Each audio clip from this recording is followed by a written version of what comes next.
मैं सी आदित्य नांटा आप सभी स्टूडेंट्स का अकाउंट सिंप्लीफाइड में स्वागत करता हूं। दोस्तों, पिछले लेक्चर में हमने इंट्रोडक्टरी लेक्चर था जहां पे हमने कंपैरिजन किया था, आइडेंटिफाई किया था कौन कौन से सब्जेक्ट है, का पर्पस क्या है। आज वो घड़ी आ गई है कि जहां से हम अकाउंटिंग की जर्नी शुरू करें। स्टार्ट करते हैं आज का पहला टॉपिक, पहले चैप्टर से, अकाउंटिंग एंड इट्स टर्मिनोलॉजी। जैसे कि हमारी सिस्टम रही है कि जब हम सबसे पहले उनका पर्पस जानते हैं, हम ये देखते हैं कि ये चैप्टर क्यों पढ़ना है, कैसे पढ़ना है, वो बारी बारी तो हम देखते जाएंगे। Very first question is why, what is the use of this chapter, what we are going to learn after completion of this chapter and where it is going to help us. तो सबसे पहले हम उनके जवाब ढूंढने की कोशिश करेंगे। चैप्टर का नाम अकाउंटिंग एंड इट्स टर्मिनोलॉजी है। ये चैप्टर दो हिस्सों में बांटा गया है, एक अकाउंटिंग और एक terminologies. Accounting very base level से आपको समझाया गया है कि अकाउंटिंग क्या होती है, अकाउंटिंग कैसे होती है, अकाउंटिंग क्यों होती है, वेरियस इनका नेचर एक आपको बताया गया है। यहाँ पे नेचर इन द सेंस वो उनका नेचर क्या है, उनका बिहेवियर कैसा है। यहाँ पे हम अकाउंटिंग क्या है उनके बारे में हम थोड़ा सा जानेंगे from exam purpose of, from exam point of view. Theories of this chapter is very important. दो सेक्शन है एक अकाउंटिंग के जहाँ पे हम उनके क्वालिटेटिव कैरेक्टरिस्टिक्स के बारे में जानेंगे कि एडवांटेजेस क्या है, कुछ कुछ लिमिटेशंस भी है वो हम जानेंगे, कुछ कई और प्रकार के कैरेक्टरिस्टिक्स है वो जानेंगे। इसके बाद हम दूसरे पार्ट पे शिफ्ट करेंगे जिसका नाम है टर्मिनोलॉजीज। टर्मिनोलॉजीज मतलब specific wordings that is used in a specified languages, मतलब कि हर एक लैंग्वेज के कुछ कुछ खास अपने वर्ड्स होते हैं। सिमिलर वे अकाउंटिंग भी एक भाषा की तरह आपको समझना पड़ेगा। जैसे कि भाषा होती है, भाषा में अलग अलग वर्ड्स होते हैं, यहाँ पे भी एक सब पर्टिकुलर वर्ड यूज किए जाते हैं। अब इनका यूज कहाँ पे होगा फ्रेंड्स, बाकी के जो सेकंड चैप्टर्स शुरू होंगे वहां पे इनकी स्पेसिफाइड टर्मिनोलॉजीज यूज की गई है। नियरली 45 प्लस टर्मिनोलॉजीज है। बड़ी आसान सी है, आपको पहले से ही पता होगा कि ऐसे ऐसा होता है, बस उनको अकाउंटिंग की स्पेसिफाइड भाषा में क्या कहते हैं वो पता नहीं होगा, तो वो हम ये चैप्टर के द्वारा हम जानेंगे। Academic point of view theories पहले बोल दिया। सेकेंडली आपको टर्मिनोलॉजी अच्छे से आपको ग्रास्प करने की है, रट्टा नहीं मारना है, आपको समझना है। जहाँ पे भी वो थ्योरी का क्वेश्चन आए आप अपनी तरह से लिख सकोगे, मैं उस तरह से आपको मैं पढ़ा दूंगा। वर्ड टू वर्ड रट्टा मारने की जरूरत नहीं है, just understanding is much more important. मैं एग्जाम्पल भी दूंगा यहाँ पे, प्रैक्टिकल एग्जाम्पल भी मैं देके समझाऊंगा। जहाँ पे भी गुजराती लैंग्वेज की जरूरत पड़ी वहां थोड़ा बहुत गुजराती लैंग्वेज भी यूज करूंगा। चलिए आ जाते हैं अपने मॉड्यूल पे। ये मेरी नोट्स है फ्रेंड्स, ये मैंने मेरी बुक अपनी तरह से बनाई है। और कैसा रहेगा, जैसे मैं सबसे पहले मैं बेस प्रोवाइड करता हूँ आपको। बेस हो जाने के बाद धीरे धीरे वन बाय वन लेवल आगे बढ़ते जाएंगे। मैं आपसे रिक्वेस्ट करूंगा कि आप भी ऐसे नोट्स बनाएं तो बेहतर रहेगा रिवीजन के लिए, एग्जाम टाइम के लिए। चलिए, अकाउंटिंग एंड टर्मिनोलॉजी। दोस्तों, सबसे पहले चैप्टर में हमको ये बताया गया कि पहले कौन सी सिस्टम हुआ करती थी, अभी कौन सी सिस्टम है, और इन बीच में कोई बदलाव आया गया है या नहीं। ये बात हो रही है हजारों साल पहले की, जहाँ पे बार्टर सिस्टम हुआ करती थी। बार्टर सिस्टम मतलब क्या, जहाँ पे गुड्स के बदले गुड्स एक्सचेंज हुआ करते थे, गुड्स के बदले सर्विस या सर्विस के बदले गुड्स एक्सचेंज किया हुआ करते थे। जहाँ कभी मार्केट में मनी नाम का शब्द ही नहीं था, पैसों की मार्केट ही नहीं थी। जहाँ पे अगर किसी एक चीज खरीदनी हो तो आपको अपनी चीज, अपनी कोई चीज होती है वो देनी होती है। अभी मान लो मेरे को एक चीज चाहिए, पर्टिकुलर थिंग। आप अगर आपने जोधा अकबर देखी हो, नहीं जोधा अकबर में वो कोड़ी आ चुकी थी, वो नहीं। अ, मान लो मैं एक हाइपोथेटिकल एग्जांपल में आपको लेता हूँ। मान लीजिए आप अभी बार्टर सिस्टम में है जहाँ पे कोई भी पैसा नहीं है। आपने 10th स्टैंडर्ड क्लियर कर लिया अच्छे मार्क्स के साथ। अभी पेरेंट्स ने आपको वादा किया होगा कि अगर आप अच्छे मार्क्स से पास हो जाओगे तो आपको एक आईफोन मिलेगा। अभी वो दिन आ गया है जब आपको आईफोन लेने का है। मार्केट में जाते हो आईफोन लेने के लिए, मार्केट में 3 बंदों के पास आईफोन अवेलेबल है। जब आप पहले बंदे को पूछते हो कि मुझे आईफोन खरीदना है, वो ऐसे डिमांड करता है, मुझे अनाज चाहिए 3 महीने का, ठीक है। सबसे पहले अभी मैं आपकी कंडीशन बता दूँ कि आपके पास अभी है क्या? क्या आप बार्टर सिस्टम में रह रहे हो? वैसे तो होंगे नहीं। आपके पास एक एलसीडी टीवी है, अपनी किताबें हैं, तो अच्छे से मार्क्स की हुई है, इम्पोर्टेंट नोट वगैरह सब कुछ है। आपके पास एलसीडी है, लैपटॉप है, कुछ ज़रूरियात चीज़ें, प्रोविज़न कटलरी है, स्टोर है, वगैरह-वगैरह है यहाँ। वो बंदा बोलता है मुझे 3 महीने का अनाज चाहिए, तो मैं आपको आईफ़ोन दूँ। आपके पास दूसरे बंदे के पास गया, वो बोलता है मुझे बाइक चाहिए, अगर आप मुझे बाइक देते हो, तो मैं आपको आईफ़ोन देता हूँ। तीसरे बंदे के पास गए, वो बोलता है मुझे एक हेडसेट चाहिए और एक एलसीडी चाहिए, अगर आप ये 2 चीज़ देते हो, तो मैं आपको आईफ़ोन दूँ। ऐसे चीज़ हुआ करती थी। नाउ ऐसे प्रैक्टिकल इश्यू क्या होते हैं? ये प्रैक्टिकल इश्यू आपको भी आ गया। आपने 3 बंदों को पूछा आईफ़ोन के जो मार्केट में डीलिंग्स करते हैं, और वो हमने पाया कि तीनों तीन के पास हमारे जब पास जो कोई भी चीज़ है उनको चाहिए ही नहीं। हाँ, वो एक था धान वाला, अनाज वाला। अगर आपके पास उतना अनाज नहीं है, उतना तो सिर्फ़ आपके पास है। अगर आप वो दे दोगे तो आप क्या खाओगे? जो थर्ड बंदा था, उसको हेडसेट चाहिए और एलसीडी टीवी चाहिए। एलसीडी टीवी है, हेडसेट नहीं है। अभी लिटरली फ्रेंड्स मैं आपको बताऊँ, 2 तरीके हो सकते हैं। या पहला, आईफ़ोन को ही भूल जाओ, नहीं चाहिए, क्यों नहीं चाहिए? क्योंकि आपके पास देने के लिए वो चीज़ें नहीं है, क्या करोगे? सेकंड थिंग, आप सबसे पहले उनकी डिमांड को फुलफ़िल कीजिए। उनकी डिमांड, कोई भी डिमांड, जो 3 बंदे थे, जो 3 सेलर थे आईफ़ोन के, उनकी एक डिमांड थी। आप कोई भी एक को चुनिए, उनकी डिमांड पूरी कीजिए। मान लीजिए आपके पास एलसीडी तो है ही, आपको हेडसेट लेना है। अभी आपको उसको ऐसा बंदा देखना पड़ेगा जिसके पास उसको हेडसेट बेचना है, और एट द सेम टाइम आपके पास जो चीज़ है वो उनको चाहिए। Similarly, is all follows a free situation. जिसको बाइक चाहिए, आपके पास वो चीज़ है, आपको बाइक पहले खरीदनी पड़ेगी, और जो आपको चीज़ है वो उनको देनी पड़ेगी। फिर मान लीजिए आपने हेडसेट है वो खरीद लिया, एलसीडी तो आपके पास था ही, आप पढ़ते नहीं, आप देखते नहीं थे टीवी, क्योंकि आप पढ़ते हो। सोचा आपने एलसीडी टीवी है, हेडसेट भी मैंने ले लिया, फिर मैं वो डीलर के पास जाता हूँ। जब भी आप उन डीलर के पास जाते हो हेडसेट और हाँ एलसीडी लेके, बंदा बोलता है कि आपने थोड़ी सी देर कर दी, क्यों? मेरे रिक्वायरमेंट थी, किसी और बंदे ने जस्ट फुलफिल कर दी, मैंने उनको आईफोन बेच दिया। नाउ प्रॉब्लम क्या अराइज होगा? आपने हेडसेट ले लिया, फिर आपको वो बेचना पड़ेगा। वो क्यों बेचना पड़ेगा? क्योंकि अभी भी 2 डीलर आपके पास है जिनको एक अनाज खरीदना चाहिए, फर्स्ट वन इज बाइक चाहिए। ऐसा हो सकता है कि उनकी भी डिमांड फुलफिल हो गई हो, जब आप ये अ, या तो वो प्रोविजन स्टोर है वो आप फुलफिल करो, या तो आप ये कुछ एक्सचेंज करके आप बाइक ले आओ। तो friends, it was a practical issue in a barter system. Exchange easily नहीं हो पाता था, इसमें कई सारे मिडिल चेन्स आ जाते थे, और इसीलिए जब तक वो अपनी नीड को फुलफिल करनी हो, या तो नीडी वो डिस्ट्रॉय हो चुकी होती है, या तो जो गुड्स है या सर्विस है वो खत्म हो चुकी है। इसका अच्छे से अच्छा ऑप्शन लाया गया मॉनिटरी सिस्टम के द्वारा। मॉनिटरी सिस्टम में क्या होता है फ्रेंड्स? जैसा कि आपको पता है, हमने इकोनॉमिक्स में भी पढ़ा था 9th और 10th में, exchanges of goods and services through usages of money. यहाँ पे आपको मीडियम ऑफ एक्सचेंज रहेगा मनी। आपको कोई और चीज एक्सचेंज करने की जरूरत ही नहीं है। जैसा कि आपको आईफोन चाहिए, आप पैसे दो, आईफोन ले लो, simple. There is no need to create or need to fulfill their demand. Money is the only medium to transact the business, transact the thing.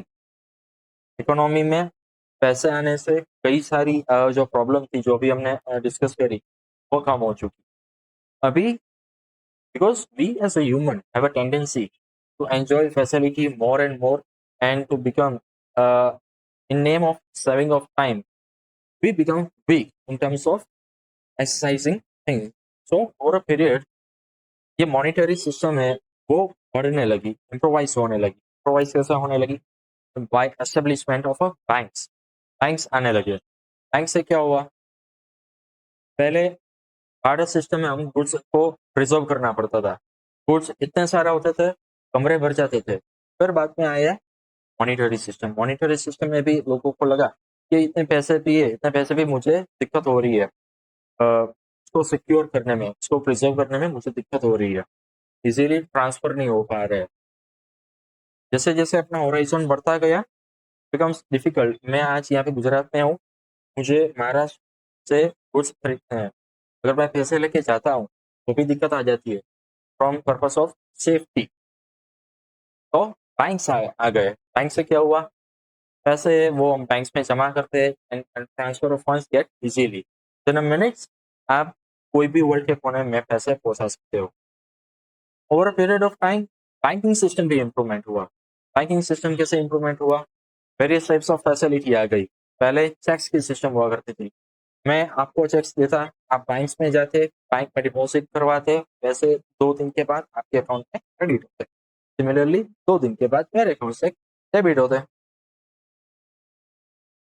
People, सबको फास्ट चाहिए था कि ट्रांजैक्शन जल्दी से हो, ताकि हम अपने पैसे अच्छे से सिक्योर कर पाए, फर्दर बिजनेस में हम पैसे यूज कर पाए। इसके लिए और एक चीज लाई गई, एनईएफटी और आरटीजीएस सिस्टम, जहाँ पे विद इन एन आवर्स कोई भी एनईएफटी या आरटीजीएस स्पेसिफाइड लिमिट से ऊपर जाए तो वो विद इन आवर्स हो जाती है। अभी आरटीजीएस आया है, आरटीजीएस तो विद इन 20-25 मिनट्स दुनिया की किसी भी कोने में आप पैसे भेज सकते हो।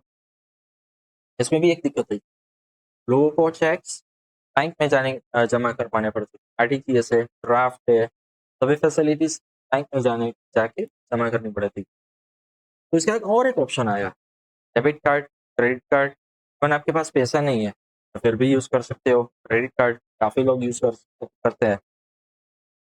अभी क्रेडिट कार्ड भी आपको, इतना छोटा कार्ड होने के बावजूद भी लोगों को लगा नहीं, ये भी संभाल के रखना पड़ता है, सिक्योरिटी इश्यूज है। उसको टैकल करने के लिए आज वॉलेट सिस्टम आया, क्यूआर कोड सिस्टम आई, प्लास्टिक मनी आया। प्लास्टिक मनी के बाद आज डिजिटल इकोनॉमी आ गई है फ्रेंड्स। और इसी तरह डेवलपमेंट होता गया। तो एक छोटा सा इंट्रोडक्शन था फर्स्ट चैप्टर का। आपको ये सब याद रखने की जरूरत नहीं है, क्योंकि ये जैसे इंट्रोडक्शन था, एग्जाम में नहीं पूछा जाएगा, ये आपका बेस बनाने की। और ये बनाना भी जरूरी था, क्योंकि पता चले कि एडवांसमेंट इंडिया में कितना हो रहा है। जितना टाइम बार्टर सिस्टम से मॉनिटरी इकोनॉमी आए, उससे इवन हार्डली 1 to 2% के अंदर हमने मॉनिटरी इकोनॉमी से डिजिटल इकोनॉमी में हम आ गए फ्रेंड्स। एंड और भी ये प्रोग्रेस करता जा रहा है, करता ही जा रहा है। चलिए तो इनको एक बार पढ़ लेते हैं फटफट से, बाद में हम एक्चुअल में चैप्टर को स्टार्ट करें। मैंने बताया वही चीज है, जस्ट मैं आपको कवर अप कर रहा हूँ। सेम चीजें टेक्स्ट बुक में दी गई है, मगर टेक्स्ट बुक में अपने अपनी भाषा यूज की गई है। मैंने आपका एग्जाम्पल लेके मैं आपको बता दिया। एग्जाम में नहीं आएगा, ये सिर्फ जस्ट फॉर नॉलेज है, जस्ट फॉर नॉलेज है। एक बात मैं आपको बता दूं, कहीं कहीं पे ये just for knowledge, just for glance, ऐसा कोई वर्ड आते हो, आपको एग्जाम की जरूरत है। Just at the time of hearing the lecture we will cover it.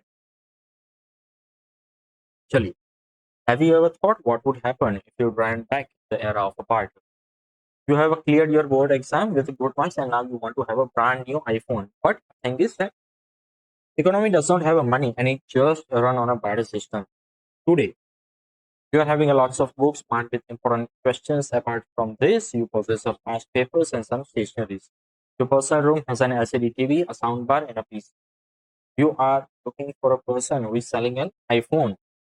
You have contacted 3 of them who have a good stand in the market. First one, the first seller was ready. If you give him a pair of a headset, smart. Example में थोड़ा बहुत change है, मैं जो मगर at the end products same रहेगा. You find that second seller was ready. If you give him food grains, essential provision for at least of 3 months. Find that third seller was ready to sell. If you provide them a sound bar and an EV vehicle. तो sound bar भी चाहिए और एक EV vehicle भी चाहिए। EV vehicle उस जमाने में था, क्या बात है। In all the three cases, we find that it is much more difficult to find a right match. There was nearly two options: either you don't buy or buy with available in exchange of your material or good. Second option ये कह रहा है कि पहले आप उनकी demand fulfil करने के लिए वो कुछ परचेस करो, फिर आप आईफोन के लिए खेलो। Don't you think instead of buying what is available, we can try to exchange our good with one who is having headset, smartphone, good brain CB vehicle. After exchanging, you will be with all the material that an iPhone seller wants. Now you can exchange those and buy your dream phone. Friends, मैं यहाँ पे हूँ. Friends, this might look a good idea, but do you think it will surely happen? You will get a person who would be willing to exchange with your material. I think there would be hardly one or two out of tens. 10 में से कोई इक्का दुक्का होगा. This was a practical issue in a barter system which was hindering our economic system. In present day, money is used as a medium of exchange in forms of coins, currency notes. With the development of technology, plastic money was introduced. As I said, there was a debit card with debt now marching towards a digital economy. We are using a net banking, Bharat Pay, Google Pay, Paytm, many more. Today, trading activities are getting developed, better, reliable. Means are introduced, helping for fast, safe, and secure services. तो ये एक आपका छोटा सा introduction था. चलिए अब actual chapter start यहाँ से हो रहा है. ये जो मटेरियल मैंने बनाया है फ्रेंड्स, थियरी भी कवर हो जाती है, प्रैक्टिकल सम्स भी कवर हो जाते हैं, इलस्ट्रेशंस भी कवर हो जाते हैं. मोटा मोटी मैं सब कुछ कवर कर देता हूँ. हमारा अप्रोच कैसा है? We cover everything, we just don't focus in exercise only. पूरा चैप्टर में राइट फ्रॉम द स्टार्ट लेता हूँ. जहाँ जहाँ जैसे जैसे कोई एक्सरसाइज का क्वेश्चन आ जाता है मैं वहाँ पे स्पेसिफिकली मेंशन करता हूँ. जैसा कि आप देख रहे हैं थ्योरीज क्वेश्चन पे भी मैं मेंशन करता हूँ, प्रैक्टिकल में तो मैं आई हूँ. जैसे कि ये पैरा आया, वो आंसर बन रहा था क्वेश्चन नंबर 3 सबसेक्शन सब क्वेश्चन 6 का, describe the definition of accounting. अभी क्वेश्चन नंबर 3 कौन सा मैं आपको, ये हमारी टेक्स्ट बुक है. टेक्स्ट बुक में आप पेज नंबर आप निकालिए 22. उसमें क्वेश्चन नंबर 3 आंसर इन 2 और 3 सेंटेंसेस. उसमें आप निकाले अपना last question, describe definition of accounting. यहाँ पे आपको मिल जाएगा उसका आंसर ये है. और मैं मेरी बुक के बारे में बात कर दूं, मैं जो मटेरियल से पढ़ा रहा हूँ ये वो है. पूरे का पूरा मटेरियल मैंने खुद से बनाया है. Elements of account concept capsulements was mainly focused on a concept building approach. आगे जाके मैं के बारे में थोड़ा बहुत आपको जानकारी दूंगा, मगर as of now we will focus on our material. जल्दी से फोकस करते हैं और देखते हैं कि क्या है.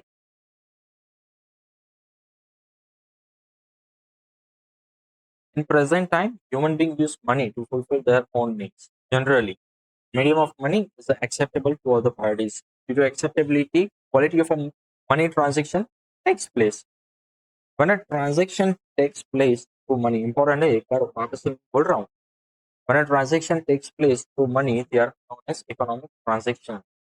These transactions are also known as monetary transaction. जबकि जो भी transaction मनी के मीडियम से होता है, it can be measurable in terms of money as economic transaction और monetary transaction. Important है, आगे जाके मैं इनका डिटेल में एक्सप्लेन करने जा रहा हूँ.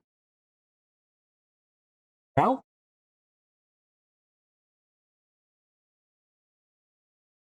चलिए शुरू करने से पहले मैं थोड़ा से आपको बता दूं कि हम अप्रोच हम कैसे करेंगे.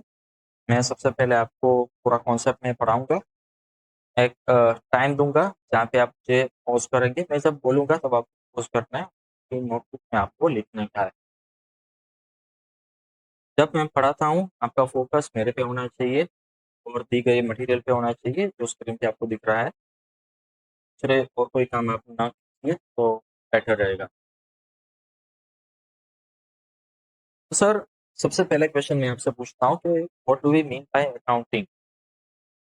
अकाउंटिंग सर काफ़ी सारे बिजनेस होते हैं, काफ़ी सारे बिजनेस के अलावा नॉन बिजनेस भी ट्रांजेक्शन होते हैं. ये ट्रांजेक्शन को रिकॉर्ड अच्छे से करना पड़ता है. रिकॉर्ड क्यों करना पड़ता है? Because of fulfilment of various need. हमारे पास एक रिकॉर्ड रहता है कि हमने कितने पैसे खर्च किए, कितने पैसे हमारी जेब में आए, हमने उन पैसों से क्या किया, वो पैसे जितने खर्चे हुए क्या उनसे फायदा मिला या नहीं. It is summed as profit and loss.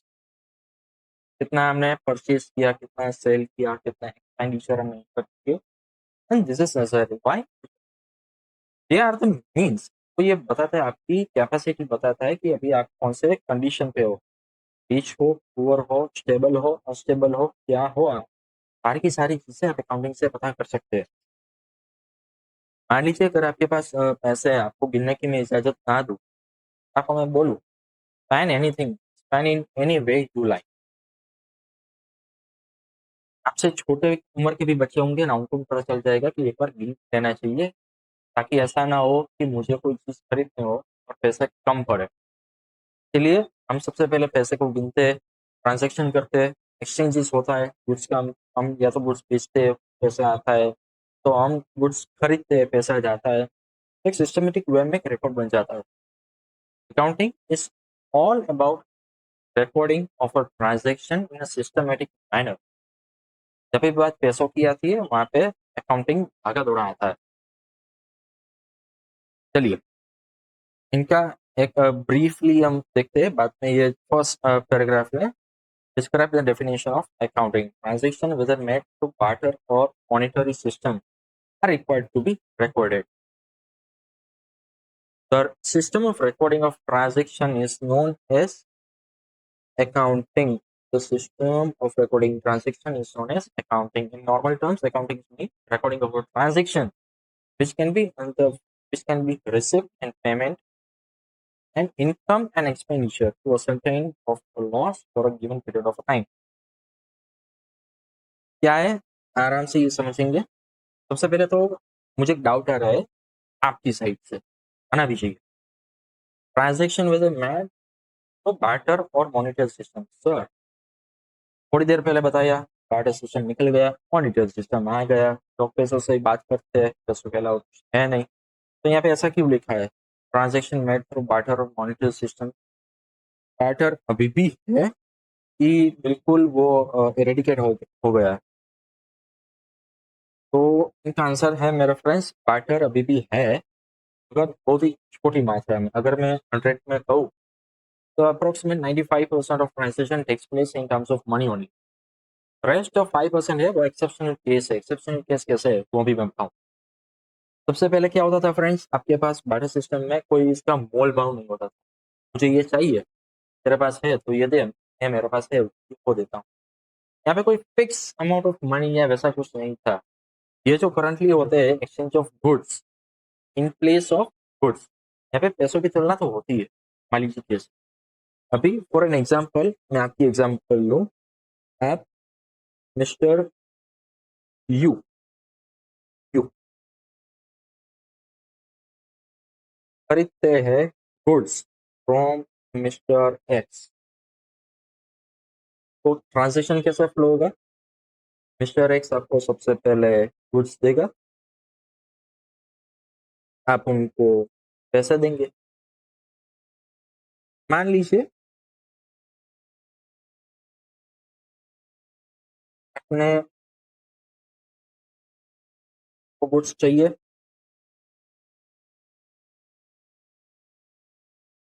कि कितने रुपए का था, 600 रुपीज का।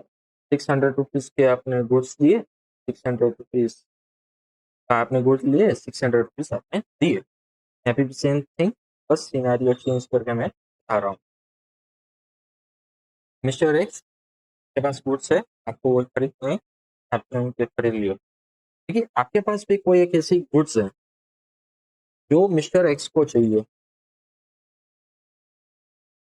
उनकी प्राइस भी 600 थी। तो ये बोलता है एक काम कीजिए मिस्टर यू, एक काम कीजिए, मुझे पैसे मत दीजिए, आपके पास जो गुड्स है ना मुझे वो चाहिए। क्या क्या भाव है, बोलते 600।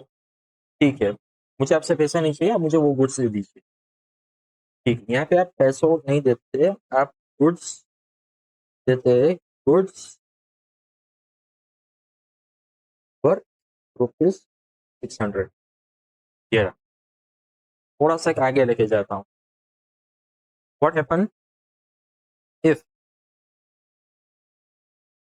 दो सिनेरियो है, और एक ये वाला तो ऐसे ही रहेगा, 600। मिस्टर एक्स को भी गुड चाहिए, मगर वो गुड की कीमत है सिर्फ 500। तो इन गेट डेट केस वो कहेगा आप एक काम कीजिए, मुझे है ना कुछ दीजिए 500 के, और कैश दे दीजिए 100। This is what makes a difference. वहाँ पे ऐसा कुछ पार्टी सिस्टम है, यहाँ पे भी ऐसा है, क्योंकि उनको तो 600 रुपये चाहिए, 500 के गुड से 600 रुपये आपको देना है, 100 रुपये कैश दे दो।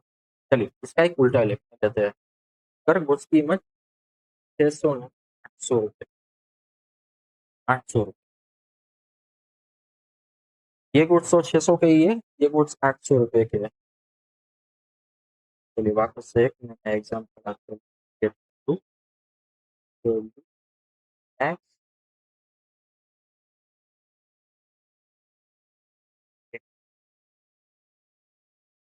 तो आप लॉस में जा रहे हो, क्यों? क्योंकि आपने 600 के गुड्स परचेज किए, आपको देने पड़ रहे 800 के। तो इस केस में आप मिस्टर एक्स से कहेंगे ये गुड्स 800 के, आप काम कीजिए मिस्टर के साथ कैश भी दे दीजिए 200, 800 बराबर हो जाए। This is what makes a difference partner of earlier time and today's time. Transaction cash से किया हो या तो एक्सचेंज ऑफ गुड्स से किया गया हो, is necessary to write a systematic way. Accounts क्या लिखता है मैं ये आपको बताता हूँ, कौन से रिकॉर्ड रखता है। अकाउंट्स अलग अलग टाइप के रिकॉर्ड रखता है। वो बेसिकली बर्ड आई व्यू की बात करें, क्या रिकॉर्ड करता है? रिसिप्ट, पेमेंट, हम कंडीशन।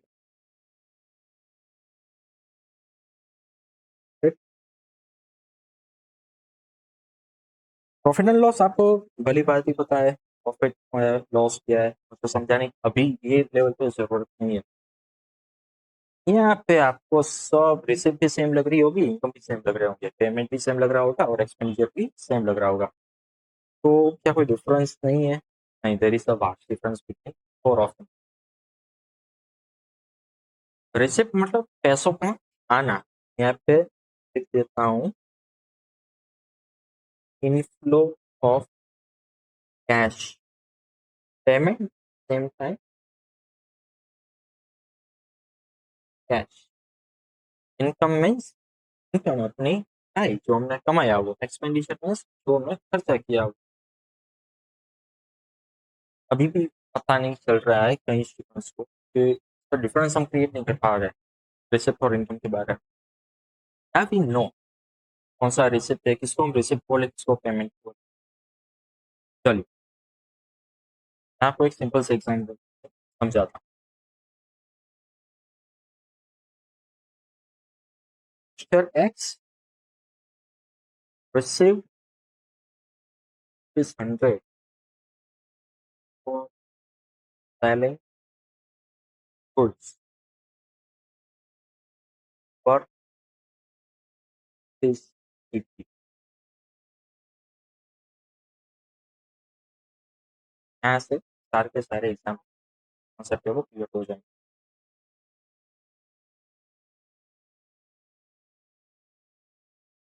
ये आपके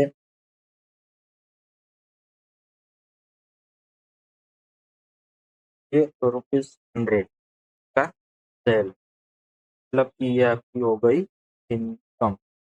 ये ₹80 आपका परचेज है, ये आपका हो गया एक्सपेंस। अगर आप इनका डिटरमिन करें तो प्रॉफिट। चलिए कितना मालूम हो गया कम एक्सपेंडिचर। और अभी भी बात हमको ये नहीं पता चलती है कि उसमें रिसिप्ट क्या इनकम है। दोस्तों कई बार ऐसा होता है उधारी सिस्टम होती है, आपको भी पता है। सामान आज ले लिया, मेरे खाते में लिख देना अब्दुल सोडा का हिसाब, दिस इज व्हाट। थोड़ा पहले पी लिया, पैसे महीने के एंड में होगा। तो वहां से क्या होगा ये मैं बताऊँ। तो अब्दुल होगा ना थोड़ा वाला पीएम की ओसी में,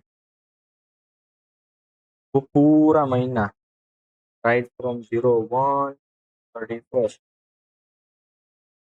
पूरे महीने वो सोडा ही बेचेगा, का ये कितना कमाया 10,000। फिर रिसिप्ट की बात है, रिसिप्ट की बात, रिसिप्ट में कैसा होगा, धीरे होगा, वो हर रोज पैसे देता होगा, हर रोज जेठालाल होगा, बोल रहा होगा महीने के एंड में संभाल ले, लिख देना मुझे बता देना कितना हुआ है। यहाँ पे एट द एंड 31st को जेठालाल का पूरा अपना 2,000 रुपये का बिल दे देता है। इन दैट केस महीने के एंड में जो जेठालाल देगा ना वो उनकी इनकम नहीं, क्योंकि इनकम कौन सी रोज जनरेट होती है। वो 31 दिन सोडा पीना आया, रोज वो उनकी इनकम है, वहां पे तो जस्ट उनको पैसे मिले हैं, वो लेने के थे। This is what the same time Abdul भी सोडा मंगवाता है, तो वहां पे भी ऐसा होता है। अब्दुल ने पूरे महीने 6,000 रुपए की सोडा मंगवाई, प्रॉफिट बन के आ गया, शाबाश 4,000। ये 6,000 है ना, उनको 15-15 दिन के पीरियड में देंगे। अब कैसे 1 से 15 तारीख में वो 3,000 देगा, वापस से 16 से 31 तारीख 3,000 देगा। उनका एक्सपेंडिचर डेली इनकम हो रहा है, अगर उनका पेमेंट है वो सिर्फ 2 बार होता है। This known as payment, known as outflow of money and as payment, receipt and payment. I guess आपको समझ में आ रहा होगा।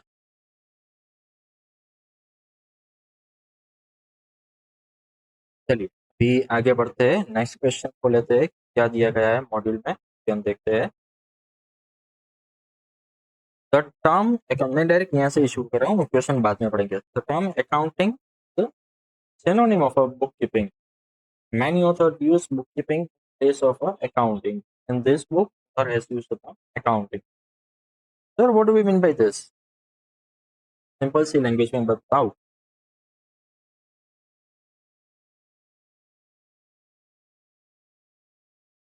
वही बात, accounting and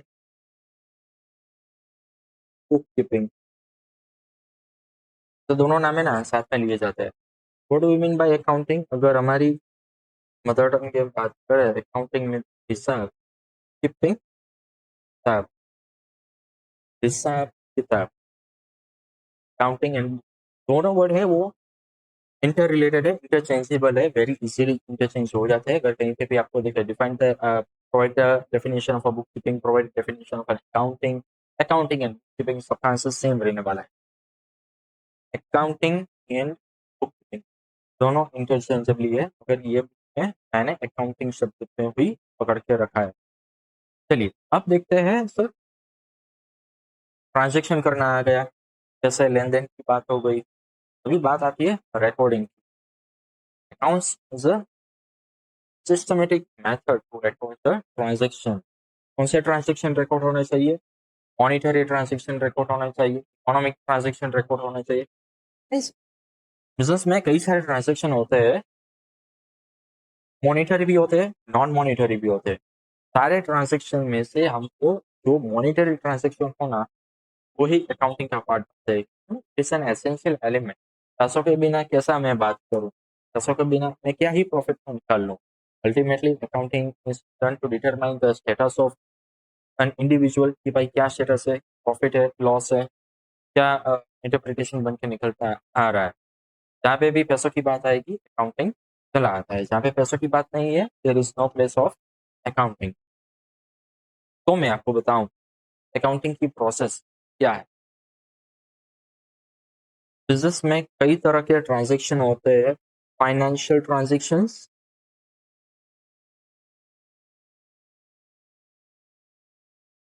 as well as non financial transaction.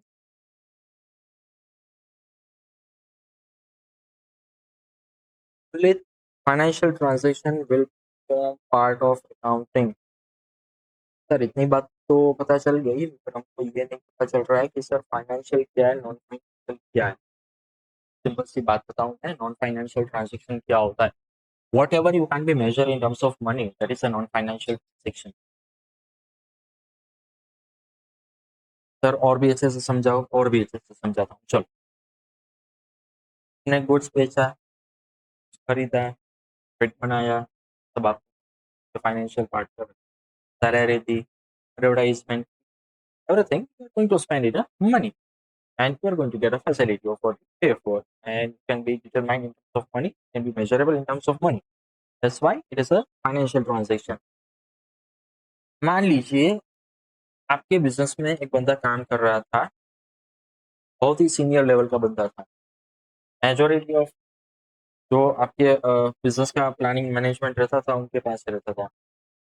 Suddenly वो बिजनेस छोड़ के चला गया, आपके बिजनेस का ऐसा नहीं रहा।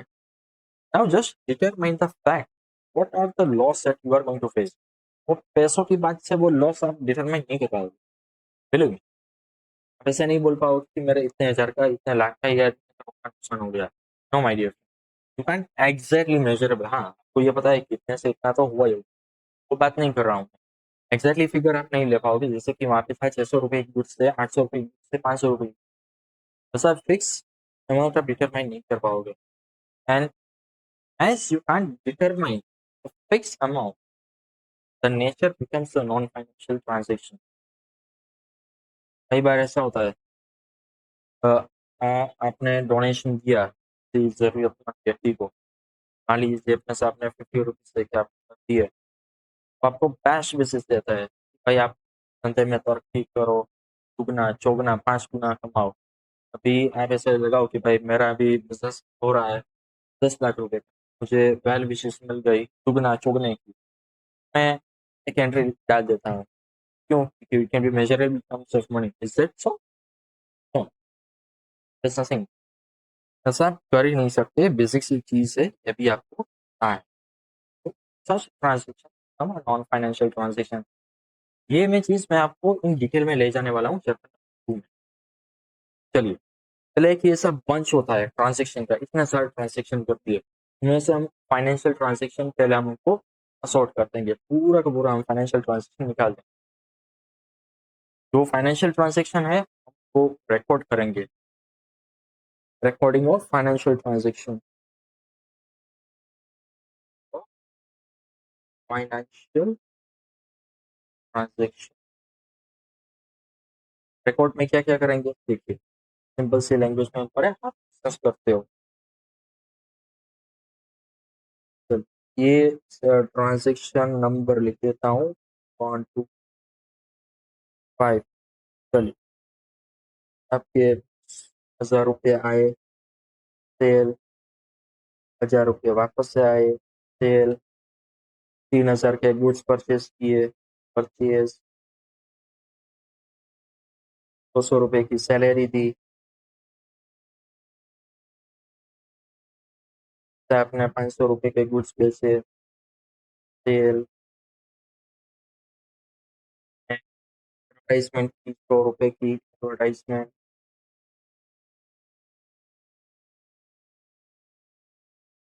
वापस से आपने 2000 रुपये के गुड्स बेचे, सेल। ये और पीरियड, ये इतना लंबा चौड़ा लिस्ट बन के ही जाएगा, सारे की सारी चीज आप रिकॉर्ड करोगे, के लिए सब आप एक अच्छा चिट्ठा आप लाओगे, जैसे कि मैं बताऊं कैसे रहता है। जस्ट अ मिनट, हाँ जस्ट। आप सबसे पहले एक ऐसी फाइल बनाओगे, जितने भी एक्सपेंडिचर आपने किए होंगे सारे के सारे आप यहाँ पे जैसे रखोगे प्रूफ, भाई मैंने एक्सपेंडिचर किया है।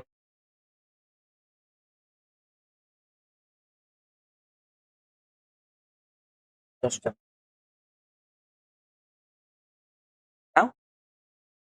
इसको अच्छे से क्लासीफाई करना पड़ेगा, क्लासीफाई करने के लिए बड़ी ये तो हजारों लाखों एंट्रीज होती है over a period of time में, तो एक दिन की बात कर रहा हूँ।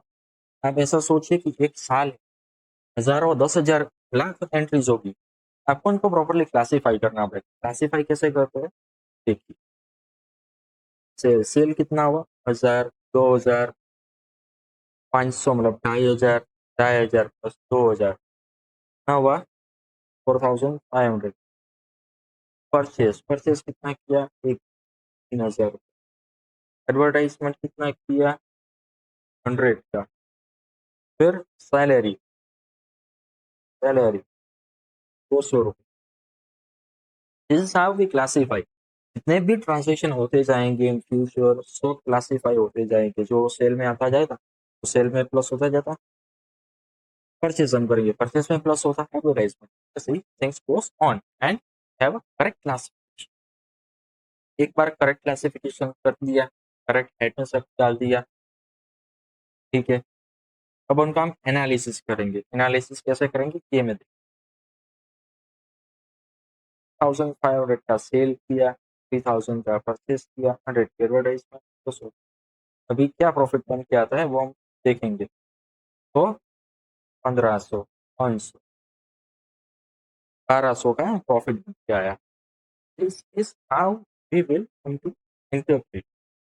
तो एनालिसिस इस तरह से करेंगे, इंटरप्रिटेशन करेंगे, इनका रिपोर्ट देंगे, and this how the flow goes. ये मटेरियल में से पढ़ते हैं पूरा प्रोसेस ऑफ अकाउंटिंग कैसे किया जाता है।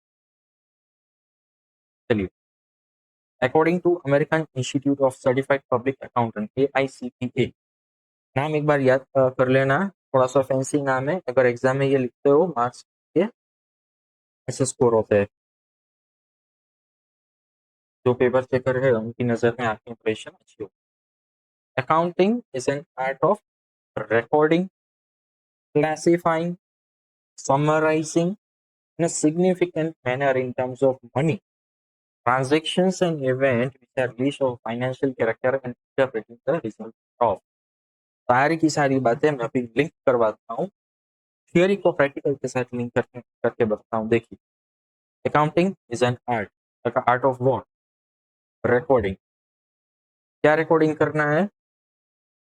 Transactions and events which are in part of a financial character. तो पहले हमने क्या किया, फाइनेंशियल नॉन फाइनेंशियल को सेग्रीगेट किया, फाइनेंशियल को एक साइड किया, रिकॉर्ड किया, क्लासिफाई किया। जो हमने परचेस सेल है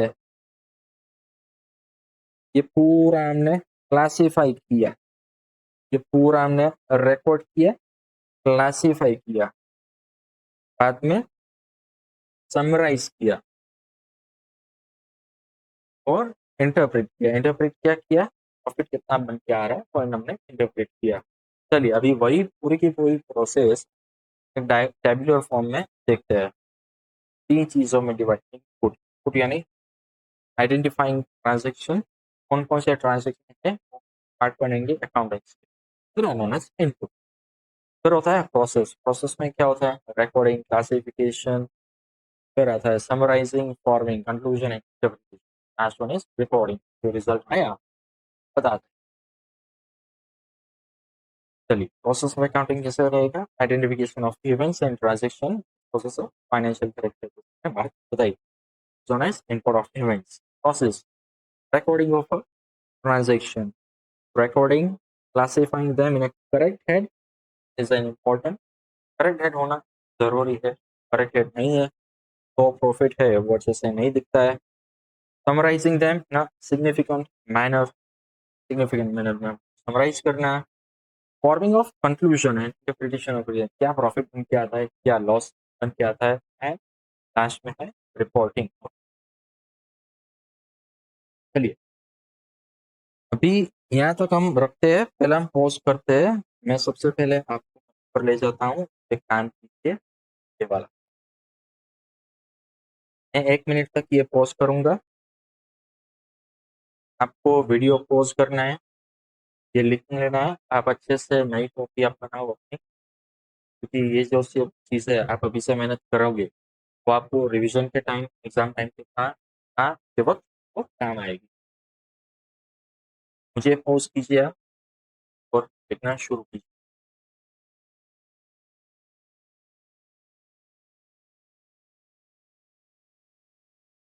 चलिए, ये वाला क्वेश्चन 3, 5 वापस से आप मुझे पोज करोगे और आप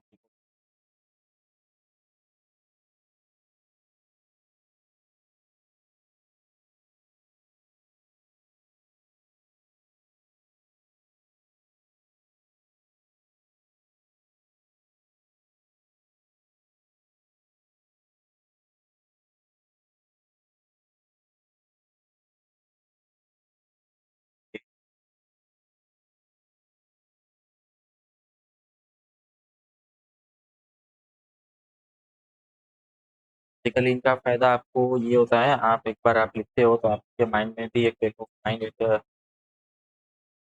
प्रोसेस ये छप जाती है पूरी। तभी आप वापस से पढ़ते हो कि मेमोरी पावर थोड़ी-सी ज़्यादा हो जाती है। यहाँ ये पढ़ा था और टाइम है रिविज़न करने में कम हो जाता है। चलिए बढ़ते हैं आगे और बात करते हैं कैरेक्टरिस्टिक्स ऑफ अकाउंटिंग। हाँ,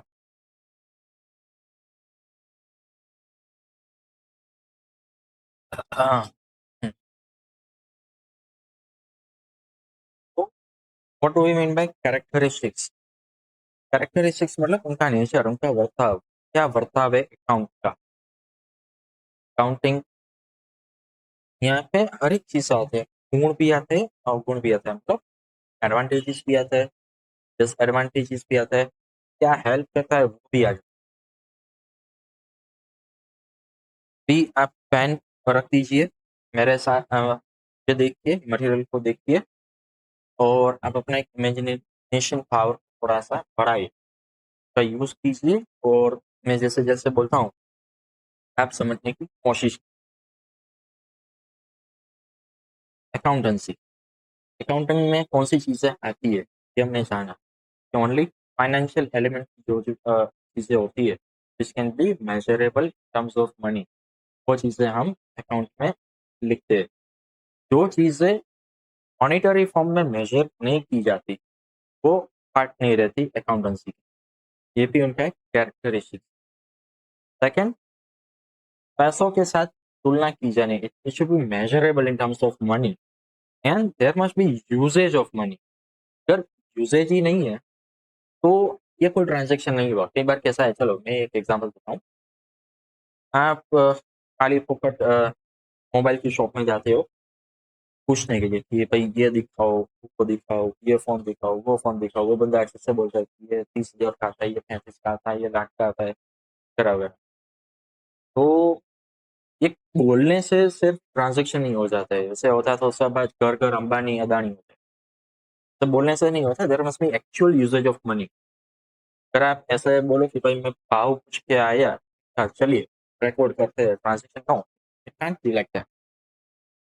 तो there must be actual usage of money. आप भाव पूछ के आ गए, वो ट्रांज़ैक्शन नहीं। अगली बार आप वापस से जाते हो कि भाई चलो, क्या करोगे? कितना लोगे? ये नहीं, वो नहीं, 35,000 तो ठीक नहीं है, 30,000 रखिए।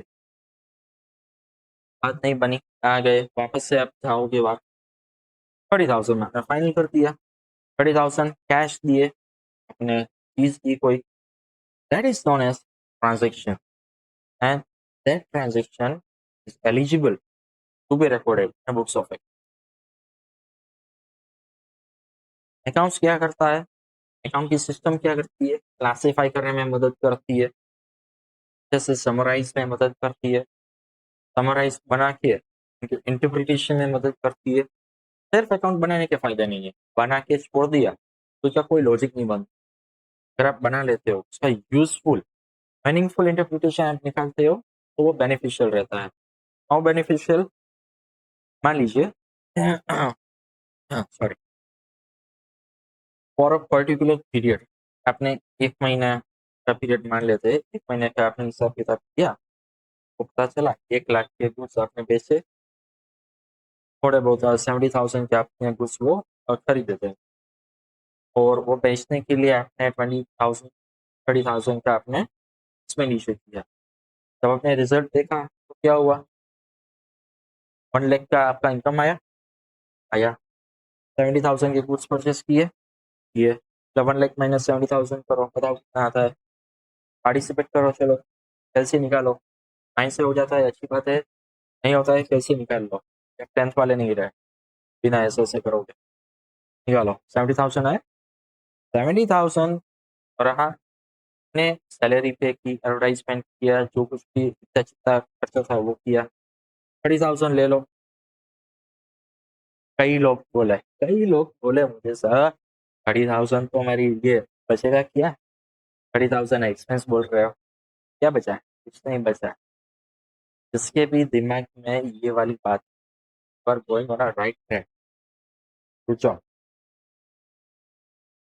अगले महीने वापस से आपने 1 लाख की सेल की, 70,000 का परचेज किया, जो एक्सपेंस सैलरी एडवर्टाइजमेंट था वो आपका रहा 20,000 रुपये। अब मजा आया, 10,000 का प्रॉफिट।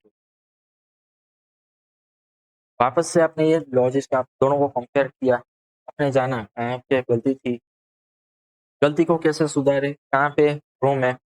वापस से आपने प्लानिंग किया, वापस से इम्प्लीमेंट किया, थर्ड मंथ आया, वापस से किया हुआ, जो सेल आप लाख लाख करते जा रहे थे, आज इस बार 1,10,000 पे आई सेल, आपकी परचेज 75,000 पे आई। सिमिलर वे आपके जो अदर एक्सपेंस है वो आपने मेंटेन करना सीख लिया, 20,000 रही, तो इस प्रकार आपका प्रॉफिट भी बढ़ा। अगली बार 10,000 बढ़ा, पिछली बार 10,000 बना, इस बार उससे भी ऊपर बना। तो इसके लिए आपको इंटरप्रिटेशन निकल के आता है। We can able to compare, compare सिर्फ अपने ही नहीं, मैं अपने कॉम्पिटिटर से भी कंपेयर कर सकता हूँ कि मेरा प्रॉफिट इतना आ रहा है, उनका प्रॉफिट क्यों ज्यादा आ रहा है। क्या वो ऐसी बात है जो मेरे में नहीं है, बेचता वो भी है, बगल में ही दुकान है, दुकान, वो प्रॉफिट कमाते जा रहा है, मैं इतना प्रॉफिट नहीं कमाते जा रहा हूँ। देखोगे आप, समझोगे समझोगे तो पता चलेगा कि वो गुड्स है वो होलसेल में खरीद रहा है, कि कॉस्ट ऑफ गुड्स है वो नीचे है, कि कॉस्ट ऑफ गुड्स है वो ऊपर है। चलेगा, यही चीज है जो अकाउंटिंग करता है आपको बताने में, makes you professional terms of business. कैसे संभालना है, कैसे ठीक से करना है, ये आपको सिखाएगा। अगर अच्छे से आना चाहिए तो ये सबसे पावरफुल टूल बन के आता है। अलग अलग डिसीजन लेने में मदद करता है। डिसीजन केवल ऑनर नहीं लेता, डिसीजन कई लोग ले लेते हैं। मान लीजिए कि भाई आपकी कंपनी है, शेयर होल्डर्स है आपके, तो सबसे पहले आपके फाइनेंशियल देखेंगे, क्यों कि उनको डिविडेंड से मतलब है। भाई मैंने इतने शेयर लिए थे, 10,000 के शेयर लिए थे, मुझे कितना डिविडेंड मिला। अच्छा, जैसे कोई कोई ऐसा भी होगा जो आपकी कंपनी में पैसे इन्वेस्ट करना चाहते हैं, वो भी आपकी बैलेंस शीट, आपके profit and loss account, result, ये नाम थोड़ा सा फैंसी आपको भी लगेंगे, अगर आप यूज टू हो जाओगे। हाँ, मतलब आपके अकाउंट देखेगा, ठीक है, क्या इनमें मैं इन्वेस्ट करूँ कि ना करूँ, मैं पैसे लगाऊं कि कंपनी में पैसे लगाऊं, कि आपके बाजू वाले उसमें लगाऊं। You will use your accounts. Customer है वो भी आपके अकाउंट्स को यूज करेंगे, कैसे भी ये बताओ। आप मल्टीपल प्रोडक्ट्स में डील करते हो, कस्टमर आपके ये देखेंगे आपका कौन सा प्रोडक्ट अच्छा है as compare to other in market. जो प्रोडक्ट आपका अच्छा होगा ना वो आपको दिखेगा, क्योंकि सेल्स में प्रोडक्ट ए इतना हुआ, प्रोडक्ट बी इतना हुआ, प्रोडक्ट सी इतना हुआ, वैसे प्रोडक्ट जेड तक चला जाएगा लिस्ट। कस्टमर ये सब देखते हैं सिंपल वे। इतने सारे मोबाइल्स होते हैं, तो सही में पता रहता है कि भाई मुझे मेरी ऐसी रिक्वायरमेंट है, इसके लिए तो ये वाला मोबाइल ही अच्छा रहता है, क्योंकि इसका कैमरा अच्छा आता है, साउंड क्वालिटी अच्छी होती है। कोई मल्टीटास्कर होगा वो कोई ऐसा ब्रांड लेगा, क्यों, तो भाई में कैमरा नहीं चाहिए, ये तो ऐसा फास्ट प्रोसेसिंग चाहिए, फास्ट काम होना चाहिए, तो उसको वैसा होना चाहिए, वो क्या यूज करेगा, माउस भी यूज कर सकता है वो। ठीक है, एक ऐसा कैरेक्टरिस्टिक्स बताऊं, अकाउंट सिर्फ हिस्टोरिकल इंफॉर्मेशन ही रिकॉर्ड करता है, तो देखते हैं जो भी ट्रांजेक्शन हो चुके हैं ना, सिर्फ वही है। अकाउंट्स की कैपेसिटी सिर्फ नहीं है कि जो ट्रांजेक्शन हो चुके हैं सिर्फ वही रिकॉर्ड करे, उसके अलावा इन फ्यूचर में किए जाने वाले ट्रांजेक्शन वो एडवांस में रिकॉर्ड नहीं कर सकता। और एंड अबव मुझे पता है कि आज मेरे पास जो गुड्स है, भविष्य में उनकी वैल्यू काफी ज्यादा होने वाली है। मान लीजिए आज मेरे पास जो चीज है वो 1 लाख की है, जस्ट इन 5 मंथ्स मुझे पता है कि 5 महीने के बाद ये 1 लाख रुपए की गुड्स है, उनकी कीमत होगी 1.5 lakh. Even if I know I can't record that 1,50,000, 50,000 addition में आज की तारीख में मैं नहीं लिख सकता, क्योंकि उनका लिमिटेशन है। इवन इफ आई नो दो क्वांटिटेटिव क्वांटिटेटिव सही सही, ऑल अबाउट फिगर्स, ऐसे भी लिखे होंगे, सब कुछ चीजें होगी, वो फिगर के बारे में कितना सेल हुआ, कितने रुपीज का सेल हुआ, कितने यूनिट्स का सेल हुआ, ये भी आपको पता चल सकता है अकाउंट्स के में। तो this are all the characteristics in a broad way that how account can be useful. हम वन बाय वन लिखेंगे। चलिए अभी ये मॉड्यूल में से पढ़ते हैं और समझते हैं। Characteristics of accounting. चलिए ये जो टेबल आप दिख रहा है ना, ये वाला टेबल है, शॉर्टकट मैंने दिया गया। यहाँ पे मैंने इन डिटेल में आपको लिखा गया है, इन डिटेल में आपको मैंने यहाँ पे समझा के हुआ है। देखिए यहाँ तक का क्वेश्चन, ये वाला क्वेश्चन 4 सब question 3 detail characteristics of account, ये अपने अपने मैथ्स के हिसाब से है।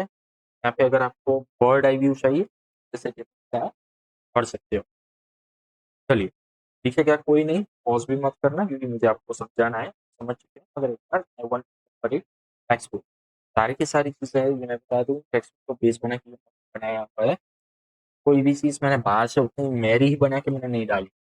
तो text book is the base of this my material. चलिए क्या कहते हैं, सबसे पहला point financial element. Account records account records events or transaction that possesses financial characteristics.